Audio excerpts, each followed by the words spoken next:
দেশে এবং দেশের বাইরে যে যেখান থেকে আমাদের এই অনুষ্ঠানটি দেখছেন সবাইকে শুভেচ্ছা জানিয়ে শুরু করছি আমাদের আজকের অনুষ্ঠান।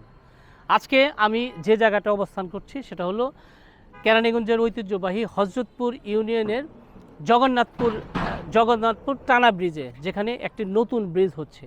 এই ব্রিজের গুরুত্ব যদি আমি বলতে চাই, লোকেশনটাও যদি বলতে চাই, চমৎকার লোকেশন। আপনারা এইখানে এসে আপনার এই লোকেশনটা দেখতে পারেন। আপনারা যদি আমরা নদীর দিকে তাকাই, এই ব্রিজের দিকে তাকাই, তাহলে দেখুন এই যে টানা ব্রিজটা হচ্ছে, এই টানা ব্রিজটা বন্ধ হয়ে যাবে যদি আমি যে ব্রিজটার মধ্যে দাঁড়িয়ে আছি এই ব্রিজটা যখন চালু হবে। এই রাস্তাটার গুরুত্বটা আমি বলতেছি। যদি রাস্তাটার গুরুত্ব আমি বলতে চাই, এই ট্যানারি, বিশেষ করে আপনার হেমায়তপুরের যে ট্যানারির যে ভারী যানবাহনগুলো, এই ভারী যানবাহনগুলো আমরা এই রোড দিয়ে চলাফেরা করে। অতএব এই রোডের গুরুত্বটা অনেক বেশি। এই একটা মাত্র ব্রিজের কারণেই কিন্তু যানজটটা লেগে থাকে, অনেক সময় আধা ঘন্টা 1 ঘন্টাও লেগে যায়।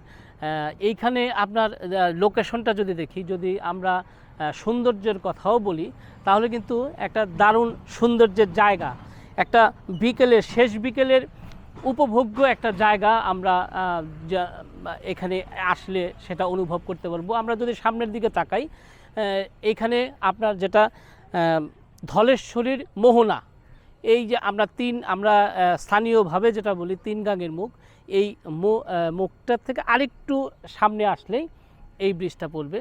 একদম শেষ বিকেলের যে যদি আভাটা দেখতে চান, তাহলে অবশ্যই এই জগন্নাথপুর এই ব্রিজটাতে আসবেন।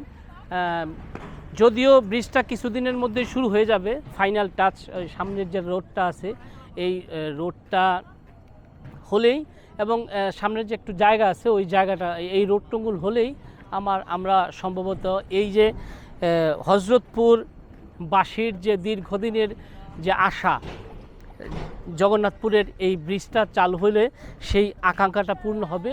এবং এই জনপদের মানুষগুলো, শুধু এই জনপদের মানুষ না, ট্যানারি থেকে যে যানবাহনগুলো, ভারী যানবাহনগুলো, বিশেষ করে ভারী যানবাহনগুলো যে আসে এইখানে, এই যে আমরা টানা ব্রিজটা দেখতেছি, এই টানা ব্রিজটার মধ্যে যানজট লেগে থাকে। এখানে এই জায়গাটুকু, এই যানজট থেকে যারা যাত্রী তারা রেহাই পাবে।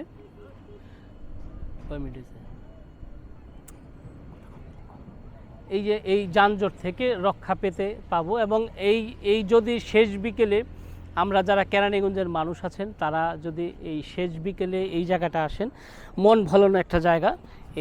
এই জায়গাটাকে আপনারা নিজেকে যদি একটু সৌন্দর্যের সাথে পরিচয় করে দিতে চান, বা পারিবারিকভাবে যদি এই জায়গাটাকে দেখতে চান, একটু স্বস্তির সান্নিধ্য নিতে চান, তাহলে অবশ্যই এই হযরতপুরের জগন্নাথপুর ব্রিজেই আসুন, ঘুরে যান, দেখে যান, মনকে প্রশান্তি দেওয়ার জন্য যে জায়গা, সেই জায়গাটা তৈরি করে নিন।